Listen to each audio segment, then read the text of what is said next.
नमस्कार दोस्तों, इवाम एकेडमी में आपका स्वागत है। मैं ब्रजेश सर आपका स्वागत करता हूं। मैंने पिछला वीडियो में भाग 1, भाग 2 को पढ़ाया, अनुच्छेद 1 से 11 तक पढ़ाया। आप वीडियो को पूरा देखेंगे तो हमें नहीं लगता कि आपको याद करने में कोई प्रॉब्लम हुआ होगा। आज हम लोग बात करेंगे भाग 3। विषय इसका है मौलिक अधिकार। आज हम लोग मौलिक अधिकार अनुच्छेद 12 से 35 तक एक एक चीज को समझेंगे कि क्या अनुच्छेद कहता है, मौलिक अधिकार क्या होते हैं, यह हमारे लाइफ में कहाँ दिखता है, कहाँ इसका प्रयोग की जाना चाहिए, ये सब चीजें हम लोग देखेंगे। आप पूरा वीडियो शुरू से अंत तक देखिए। मैं आपको भरोसा देता हूं कि आपको मौलिक अधिकार एकदम जबान पर 100% याद हो जाएगा। मेरे साथ समझते रहिए, वीडियो को देखते रहिए और मेरा रिक्वेस्ट है कि कोई भी वीडियो को शुरू से लेकर लास्ट तक देखेंगे तभी आपको समझ में आ सकता है। इसलिए आप वीडियो को पूरा देखें और पूरा देखने के बाद ना समझ में आए तब मुझे कहना। चलिए शुरू करते हैं। सबसे पहले मौलिक अधिकार क्या है? तो मौलिक अधिकार वह अधिकार है जो हमसे कोई छीन नहीं सकता है। हमारे लाइफ में, हमारे दैनिक रूटीन में मौलिक अधिकार जो हमें दिया गया है, उस मौलिक अधिकार को हमसे कोई छीन नहीं सकता है। यह हमारा क्या है? पावर है। अगला क्वेश्चन पूछता है कि भाग 3 में विषय क्या है? तो मौलिक अधिकार है। और मौलिक अधिकार किस अनुच्छेद के तहत है? तो 12 से लेकर 35 तक। जिस दिन संविधान लागू हुआ था उस दिन मौलिक अधिकार हमारे पास 7 थे। मौलिक अधिकार 7 थे, लेकिन वर्तमान में 6 हो गए। इस समय जो मौलिक अधिकार है वो 6 हैं। 7वां कौन सा था? तो 7वां हमारा संपत्ति का अधिकार था और यह अनुच्छेद 31 में था, आर्टिकल 31 में था। इसे हटा दिया गया। कोई रीजन रहा होगा, कोई संपत्ति को लेकर विवाद रहा होगा, या हमें लगा होगा कि संपत्ति के अधिकार को हटा देना चाहिए और इसे हटाया गया। तो कहाँ रखा गया? भाग 12 में और अनुच्छेद 300 क में रखा गया, या कहीं कहीं 300 ए भी देता है। एक ही बात। इंग्लिश के लेटर में बात करें तो 300 ए, हिंदी में बात करें तो 300 क। उसमें संपत्ति के अधिकार को मौलिक अधिकार से हटाकर कानूनी अधिकार बनाया। यानी ये क्वेश्चन पूछता है, कई बार पेपर में पूछता है कि संपत्ति का अधिकार अब है, तो अब क्या है? कानूनी अधिकार। किस अनुच्छेद के तहत है? 300 क। कब इसे हटाया गया? तो 44वां संविधान संशोधन 1978 में हटाया गया। ये तो चीजें हो गई कि 7वां कौन सा था, कब हटाया गया, कहाँ रखा गया। अब आइए कि जो वर्तमान में हमारे 6 मौलिक अधिकार हैं तो कौन कौन है? तो पहला कहता है समानता का अधिकार या समता का अधिकार, यानी सभी लोग क्या है? समान है। अनुच्छेद 14 से लेकर 18 तक। दूसरा कहता है स्वतंत्रता का अधिकार, यानी हम लोग क्या है? स्वतंत्र हैं। 19 से 22 तक। अब सभी लोग कहेंगे कि हम लोग स्वतंत्र हैं तो कुछ भी कर सकते हैं। तो बिल्कुल आप कर सकते हैं। लेकिन आपको अधिकार उतने ही लिमिट में है कि आपकी वजह से किसी दूसरे को नुकसान या किसी दूसरे को प्रॉब्लम न हो।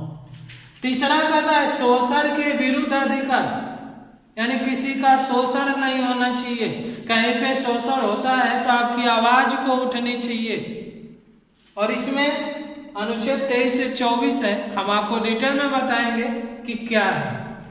चौथा कहता है धार्मिक स्वतंत्रता का अधिकार, यानी किसी भी धर्म का प्रचार करना, उसको मानना, उपासना करना, ये सभी चीजों का अधिकार है। और इसे 25 से 28 तक बांटा गया है।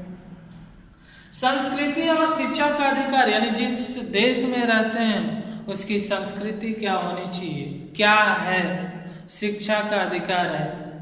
ये आपको या अपने कर्तव्य का पालन करते हुए अपने संस्कृति और शिक्षा का अधिकार दिया गया है। लास्ट है संवैधानिक उपचारों का अधिकार, अनुच्छेद 32, यानी आपके अधिकार को छीना जा रहा हो या संविधान पे बैठे हुए कुछ अधिकारी भी दुरुपयोग करते हैं तो उनका भी इलाज होना चाहिए। आपके अधिकार को छीना जा रहा हो तो आप क्या करेंगे, ये सब चीजें बताई गई हैं संवैधानिक उपचारों के अधिकार में।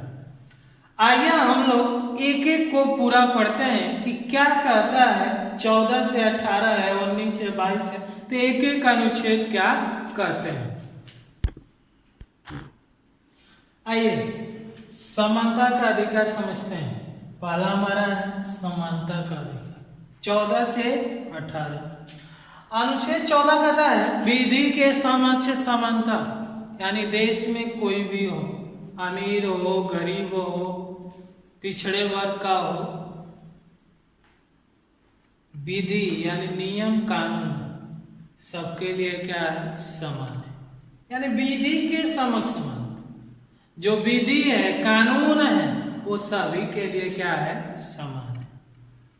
अनुच्छेद 15 कहता है धर्म, जाति, लिंग के आधार पे भेदभाव नहीं होना चाहिए, चाहे किसी भी धर्म का हो, चाहे किसी भी जाति का हो, चाहे किसी भी लिंग का हो, पुरुष हो या महिला हो, उस आधार पे किसी से साथ भेदभाव नहीं होना चाहिए। यानी सभी को समान भाव से देखना चाहिए, समान भाव से नियम कानून बताना चाहिए, समान भाव से उन्हें रहने का अधिकार देना चाहिए।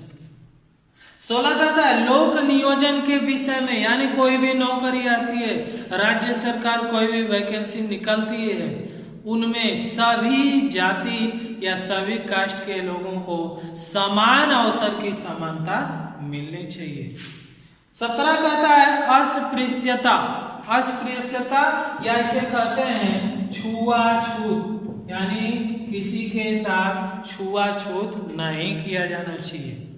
अनुच्छेद 18 कहता है उपाधियों का अंत, उपाधियों का अंत मतलब बहुत समय पहले हम जब देखते थे किसी को नाइटहुड की उपाधि दे दी जाती थी, किसी को कैसर हिंद की उपाधि दी जाती थी, यानी इसमें अब कहा गया उपाधियों का अंत, अब वैसा किसी को उपाधि नहीं दिया जाएगा। चलिए अब अगला अधिकार पढ़ते हैं। चलिए अगला देखते हैं अधिकार स्वतंत्रता का अधिकार 19 से 22। अनुच्छेद 19 कहता है वाक स्वतंत्रता, बोलने की आजादी। वाक मतलब क्या होता है, बोलना, यानी बोलने की स्वतंत्रता किसमें है, अनुच्छेद 19 में।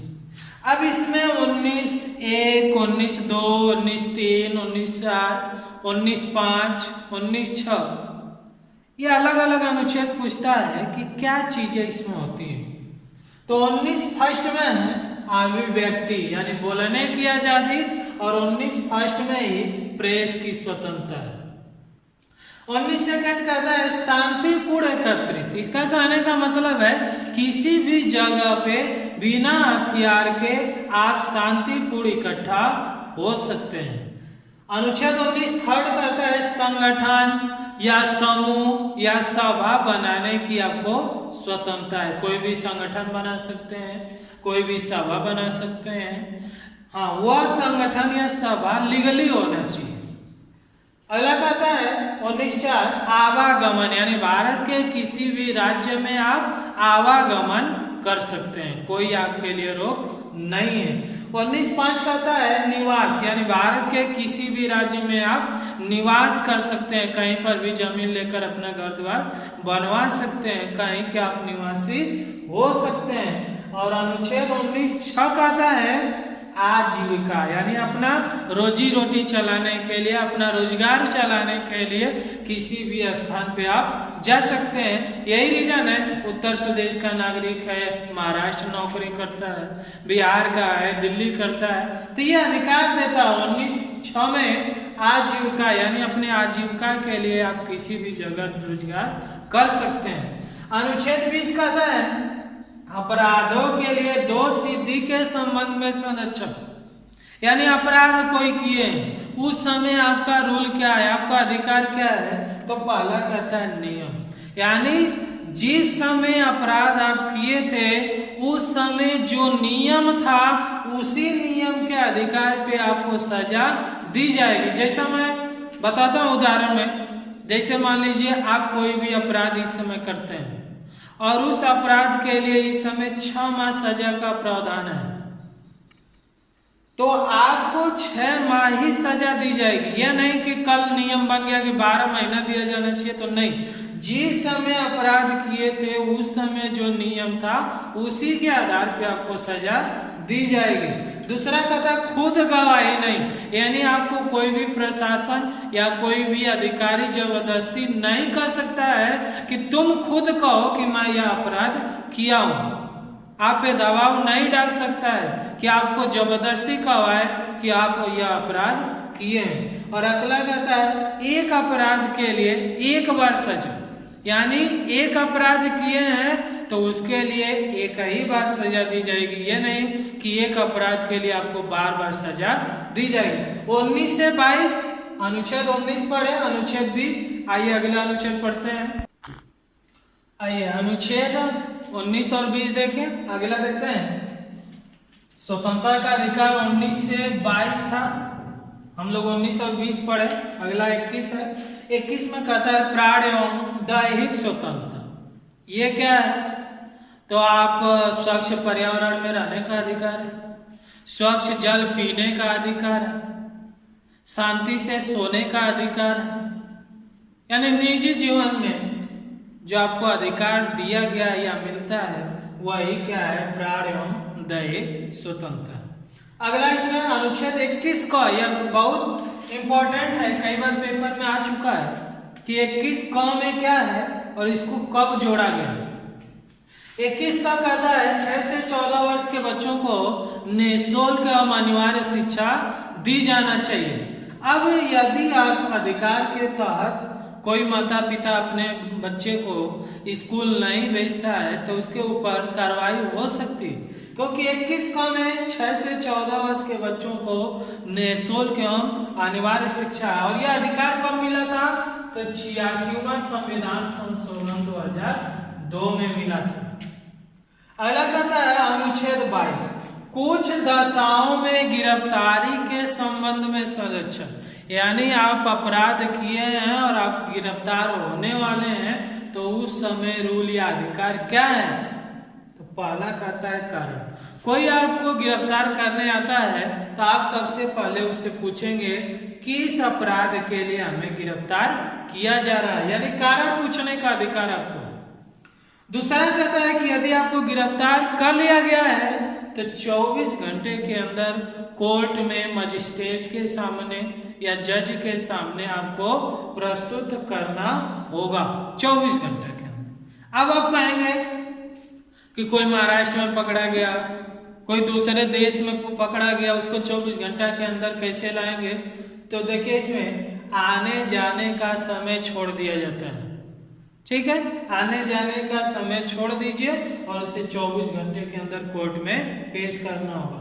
तीसरा कहता है अपने वकील, यानी आप अपराध किए हैं, अपना वकील रख सकते हैं, अपने वकील से राय ले सकते हैं, अपने वकील से प्रावधान पूछ सकते हैं या नियम क्या पूछ सकते हैं। ये सब अधिकार आपको अनुच्छेद 22 कहता है। समानता का अधिकार, स्वतंत्रता का अधिकार।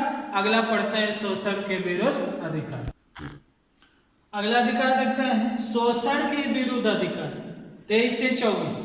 अनुच्छेद 23 कहता है मानव के दुर्व्यवहार एवं बलात् श्रम पर निषेध, यानी किसी भी मानव के साथ बलात् श्रम का मतलब होता है बंधुआ मजदूरी, यानी जबरदस्ती उससे मजदूरी आप नहीं करवा सकते हैं, अवैध दुर्व्यवहार नहीं करवा सकते हैं।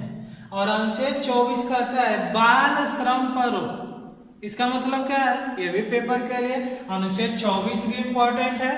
बाल श्रम पर रोक, इसका कहने का मतलब है कि 6 से 14 वर्ष के बच्चे किसी कारखाने में काम नहीं कर सकते हैं, यानी किसी भी कंपनी कारखाना में 6 से 14 वर्ष के बच्चों को नहीं रखा जाएगा। यह अनुच्छेद 24 कहता है। अगला अधिकार देखते हैं,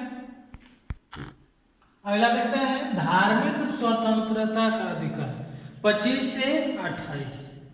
25 से 28 क्या कहते हैं, तो अनुच्छेद 25 कहता है किसी भी धर्म को मानने एवं आचरण की स्वतंत्रता, यानी आप भारत में रहते हैं, भारत में आप किसी भी धर्म को मान सकते हैं, भारत में आप किसी भी धर्म का प्रचार कर सकते हैं। यह अनुच्छेद 25 अधिकार देता है।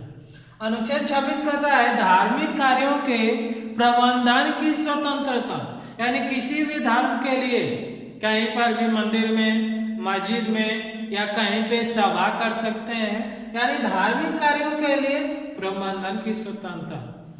अगला कहता है विशिष्ट धर्मों के लिए करों की स्वतंत्रता, यानी कोई भी आपको विशिष्ट धर्म, किसी धर्म का प्रचार करना है, उसके लिए आपको पैसे की जरूरत है, तो किसी भी धर्म के लिए आप करों की स्वतंत्रता है, आप कर ले सकते हैं, कर दे भी सकते हैं। अगला कहता है अनुच्छेद 28 धार्मिक शिक्षा एवं धार्मिक उपासना की स्वतंत्रता, यानी जिस धर्म को आप मानते हैं उस धर्म के नियम को अपना सकते हैं, उस धर्म के शिक्षा को प्राप्त कर सकते हैं। तो ये 25 से 28। अगला अधिकार है संस्कृति एवं शिक्षा का अधिकार 29 से 23। अनुच्छेद 29 कहता है अल्पसंख्यकों के वर्गों के या वर्गों का हितों का संरक्षण। अल्पसंख्यक भारत में किसे कहेंगे, तो हिंदू धर्म को छोड़कर सभी धर्म अल्पसंख्यक हैं, तो उनके कल्याण के लिए प्रशासन का क्या जिम्मेदारी है, या उनके विकास के लिए प्रशासन की क्या जिम्मेदारी है, या कोई भी नियम बनाया जाए जिससे अल्पसंख्यकों वर्गों का कल्याण हो, यह अनुच्छेद 29 में कहा गया।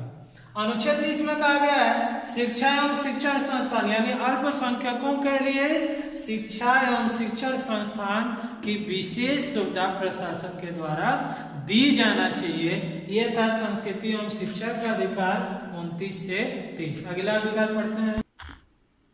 अगला अधिकार है संवैधानिक उपचारों का अधिकार। ये लास्ट अधिकार है, छठवां अनुच्छेद 32, यानी आपको कोई नियम कानून बनता है जिससे आपका मौलिक अधिकार छीना जाता है, तो आपके लिए क्या प्रावधान, या संविधान के पद पर जो लोग बैठे हैं वो लोग भी कोई गलत काम करते हैं तो उनका भी उपचार होना चाहिए।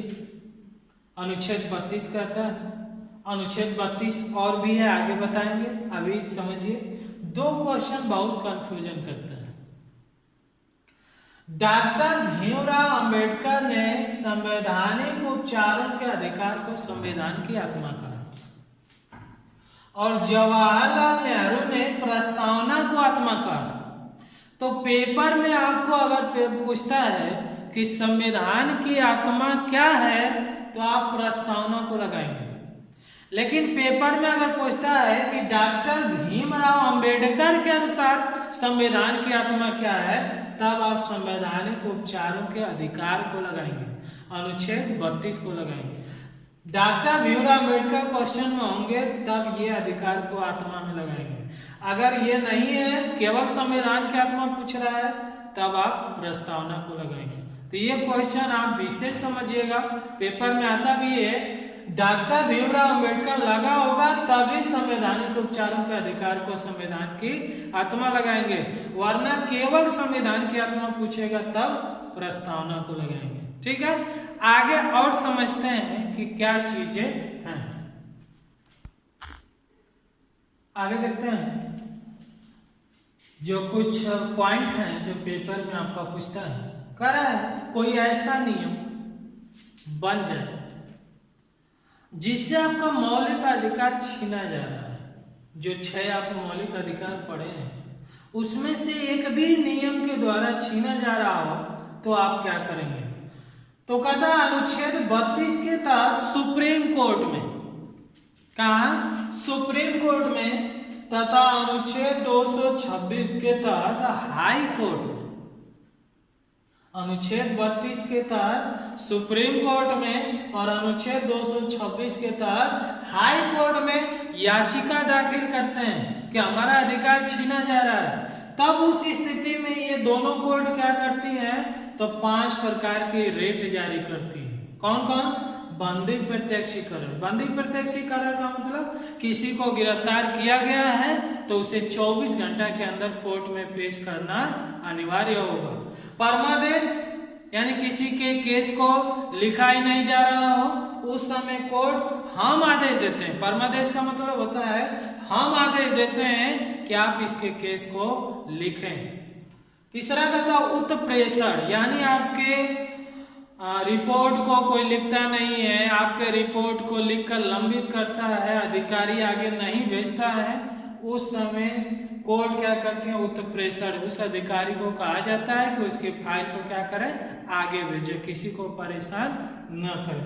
प्रतिषेध। प्रतिषेध का मतलब होता है अपने सीमा क्षेत्र में रहकर कार्य करना। कहीं पर जाते हैं तो आपको बोर्ड पे लिखा रहता है गाजीपुर सीमा प्रारंभ, करंडा सीमा प्रारंभ, बनारस सीमा प्रारंभ, तो उस क्षेत्र के अंदर ही आपको रहकर कार्य करना है। अधिकार परीक्षा का मतलब कोई भी अधिकारी अपने अधिकार के तहत ज्यादा दुरुपयोग करता है, यानी उसका अधिकार केवल पकड़ने का है या 6 महीना सजा देने का है, वो आपको पकड़ता है 1 साल का सजा दे देता है, यानी जो अधिकार उसको नहीं है फिर भी वो कार्य करता है। उस समय ये कोर्ट उससे पूछेगी कि किस अधिकार के तहत इसको ये प्रावधान दिया गया। तो ये 5 प्रकार के रेट जारी किया जाता है। आगे आइए और कुछ इंपॉर्टेंट समझते हैं। अगला पॉइंट समझते हैं कि यदि देश में इमरजेंसी लगा हो, आपातकाल लगा हो या अनुच्छेद 352 लगा हो। अनुच्छेद 352 कहता है वित्तीय अपराध। यदि देश में आपके आपातकाल लगे हो, उस समय मौलिक अधिकार आपका छीना जा सकता है। या पेपर में आता है कि मौलिक अधिकार को तो कोई नहीं छीन सकता है, लेकिन किस स्थिति में छीना जा सकता है? तो देश में यदि आपातकाल लगा हो। लेकिन कौन से अधिकार नहीं छीने जाएंगे? तो अनुच्छेद 20 और अनुच्छेद 21 व्यक्तिगत स्वतंत्रता आपकी नहीं छीनी जा सकती है और अधिकार इसको छोड़कर छीने जा सकते हैं। तो ये पढ़े हम कि कब छीना जा सकता है। अगला क्वेश्चन पूछता है कि मौलिक अधिकार को कहां से लिया गया है? तो उस समय पिछले वीडियो में मैंने बताया कहां से लिया गया है? अमेरिका से। अगला क्वेश्चन आप कहेंगे कि अनुच्छेद 31 नहीं पढ़ा है, तो अनुच्छेद 31 में आपका संपत्ति का अधिकार था जो हट गया है। अनुच्छेद 32 तक आप पढ़े थे। अब अगला है अनुच्छेद 33, 34 और 35, क्योंकि मौलिक अधिकार 12 से 35 तक है, 32 तक हमने पढ़ा था। 33 कहता है कि संसद, ये तीनों अधिकार संसद के लिए है। संसद, सैन्य, सेना के लिए, गुप्तचर विभाग के लिए, अगर उसके कोई भी अधिकारी कहीं पर भी कार्य करते हैं तो उसके कुछ मौलिक अधिकार को निलंबित या नियंत्रण कर सकती है। आपको स्वतंत्रता जिस विभाग में है वह विभाग आपको नियम क्या देता है वह उसका पालन आप करेंगे। यह संसद को अधिकार है कि सैन्य और गुप्तचर विभाग के नियम को कुछ नियंत्रित कर सकती है। 34 में कहता है संसद के द्वारा बनाया गया अधिकार क्या ये भी है, कहता है मार्शल। मार्शल मतलब सैन्य कानून। कहीं पर भी सैनिकों की कार्रवाई होती है, सीमा पे होती है, किसी राज्य में होती है, तो उस इलाके के लोगों के अधिकार को छीना जा सकता है। कई बार देखते हैं वहां की बस्तियों को खाली करा दिया जाता है, जबकि अधिकार कहता है स्वतंत्र है, आपको निवास करने की स्वतंत्रता है। लेकिन अनुच्छेद 34 कहता है कि मार्शल या सैन्य कानून है तो वहां के लोगों के कुछ अधिकार को छीना जा सकता है। और अगला कहता है कि संसद जरूरत के हिसाब से अनुच्छेद 35 के तहत मौलिक अधिकार के नियम को और भी बना सकती है या उसमें कुछ बदलाव कर सकती है। तो दोस्तों हम लोगों ने भाग 3 मौलिक अधिकार 12 से 35 तक पढ़ा। पूरा वीडियो देखेंगे तो मुझे पूर्ण विश्वास है कि आपको याद करने में कोई प्रॉब्लम नहीं होगा, क्योंकि हम लोग एक एक चीज को डिफाइन किया है। आप वीडियो को शुरू से लेकर अंत तक देखिए, आपको पक्का याद हो जाएगा। अगर ये आपको वीडियो अच्छा लगे तो इस वीडियो को लाइक करें, कमेंट करें और सब्सक्राइब करें और अपने दोस्तों को शेयर करें। आज के लिए बस इतना ही। मुझे आशा है कि यह वीडियो आपको जरूर पसंद आएगा। जय हिंद।